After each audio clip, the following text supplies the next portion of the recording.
Welcome back to Les Schwab Tire Center's Outdoor GPS. Now it's real time, sponsored by the Mill Casino.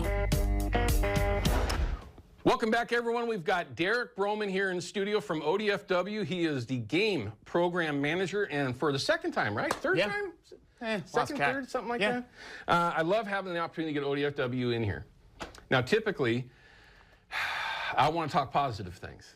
But this is something that, you know, in the end, this information is very positive. But what you have to understand, there's a serious situation going on. It's called chronic wasting disease. So, Derek, first off, just spend a quick minute telling everybody what this is and why everyone should be so concerned. Sure. So, chronic wasting disease, or CWD, is a wildlife disease that impacts deer, elk, and moose. And it is 100% fatal. It is uncurable. And it can cause massive declines in deer and elk populations, as we've seen elsewhere in the U.S. This disease impacts the central nervous system, so the animals basically start to waste away because they can't swallow. So they can't eat, they can't drink, and so it gets really nasty, and that's where the name comes from. Sure. The issue is, though, that these animals may be infected for months or years and spread that disease the whole time. Before they show any symptoms. Before they show any symptoms. So you might think that these animals are perfectly healthy, when in reality, they're spreading that disease actively. How do they do that? Well, what the disease is, it's not a virus, it's not a bacteria, it's a misfolded protein called a prion that these animals shed.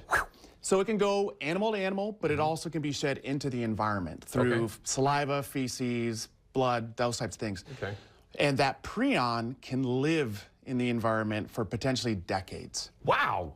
So that's the problem, is that you've got these animals wandering around spreading these prions. Even after that animal is gone and tipped over and long gone, it still could be infecting all the animals in that area. It doesn't hurt any other species, though, just deer, elk, moose. Yep, and when we're talking Oregon, let's talk just deer and elk. Correct, because we don't have moose here yet. We'll see what happens if those big brown bears scare them out of the north and push them down here, but we never know. I don't want to talk about that. It's scary, man.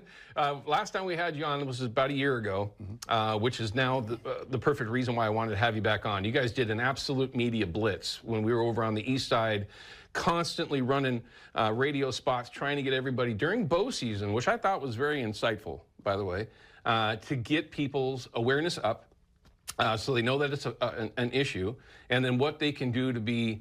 Again, we talked about this prior to the show, how to be part of the fix as opposed to part of the problem. And when I say that, being part of the problem would be to literally bury your head in the sand and just kind of just not think about it, right? I don't want to be the one that turns in that deer head and now we found chronic wasting disease because now it's my fault. That's not how it works. I think the perfect point prior to the show was that if this starts to take off because people don't want to do anything about it, that is the worst case scenario, as opposed to finding it early, getting it determined that it has been discovered here in Oregon.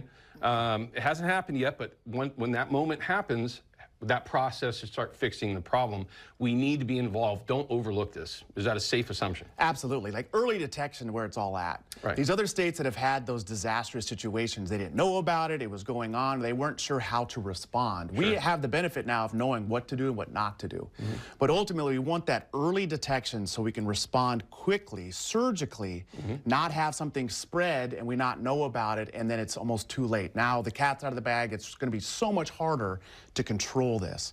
So no state, no country has ever been able to eradicate CWD. However, if you can find it early, you can start to control and limit the negative impact. That's going to lead me to a number of different questions, but we'll get there at some point in time.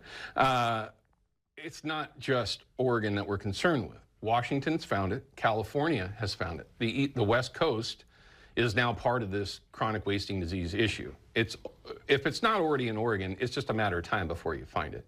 And how can folks, when they go out and they go hunting, deer, elk, obviously not moose in Oregon yet, how can they actually get this done to get it tested, and understanding, of course, that they don't lose their trophy, that everything is still yours, but how they can participate? What's their best move?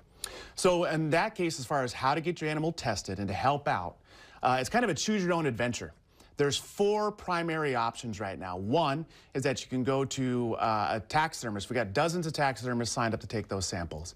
2, we've got meat processors. Again, dozens of those. And we've got all their information on our website. So you can go find out to one of my questions I've got who written those down folks here. are. Yep. Third is that we have check stations. We only have those check stations, and there's 5 of them. We got Prineville, Elgin, Baker City, Ukiah, and Celilo Park off 84. But those are only open for a couple days around the beginning of the deer and elk openers. The rifle seasons. The rifle season. So the next batch is the November 2nd through 4th, we'll have those check stations open. Gotcha. But again, there's only 5 of those across the whole state, and we're looking at sampling the whole state. So that might just not apply to a lot of folks. Sure. So then the 4th option is that we've got 23 ODFW offices around the state where we can collect that sample from you. Now, I recommend call ahead and find out what your options are, whether you can schedule an appointment, but a lot of our offices are now setting out chest freezers and drop boxes so you can drop heads off after hours or what's convenient for you. What's a little bit different also this coming year is that fortunately through the work of Oregon hunter organizations, we've gotten the Oregon State Legislature to approve a half dozen CWD specific staff that now we have available and are strategically placed around the state to help go collect samples. So I don't want to promise things like they're going to do house calls, but there might be that chance. So call that local ODFW office and find out what your options are and what works best for you. Number one, I love the fact that might even be an option, because I have heard a number of different concerns, as you have as well. I'm sure you hear more of it than I do, but I hear it quite often, you know, where and how am I going to be able to do it? So there's more options out there than just having to take the time after you get back from hunting to run over to the ODFW location and take that time to do it. Now, I'd recommend that you do that. I found it to be super simple. Last year, I took one in after my 2500 Silverado got himself his first deer. Super simple process. Literally 5 minutes in and out of there, no problem. There was a number of reasons for that. By the way, that roadkill program was fantastic because roadkill is delicious. Don't get me wrong. But that leads me to another question. That was a West Side blacktail. Now, obviously, you've got a lot of focus on the east side of the state, but everyone on the west side that might be hunting the Coast Range and in the valley, you're requesting them to get those animals tested just as much as the folks on the east side, right? Yeah, we ultimately want full state sampling. And so some other states have also had that, again, that false assumption that, oh, I know where this is going to come from. And in reality, it popped up right behind them. Right. So we don't want that to have happen. I got a North Coast cow elk this last year. I got her sampled, got her tested. Sure. So like we're all doing that part everywhere we go. And there's also like that added benefit of when you're getting that animal tested, we pop a tooth and we send it into a different lab to get the age. So you get a postcard with the age of that animal that you harvested, which is kind of a nice added bonus to kind of add to that narrative of that hunt and that experience as well. Absolutely. And if it were actually a trophy, something that you can add to that story as you go forward. And it's going to be part of the story for the foreseeable future, everyone. And this isn't something that's just going away. It's not just watch it on Outdoor GPS one morning and maybe next year or this year you get an animal tested and that's the end of it. This is something that needs to be on your radar quite as far out there as you can see. Now, let's just cross our fingers that that doesn't happen, but unfortunately, this is the real world, and the real world isn't always easy. So it's something that you have to keep on your radar, and we'll talk a little bit more about when we come back, because there's a lot of concerns with what's going to happen. I mean, if this does actually materialize here in Oregon, what's that process going to look like? We'll find out more from Derek on that when we come back from this break. We'll be right back.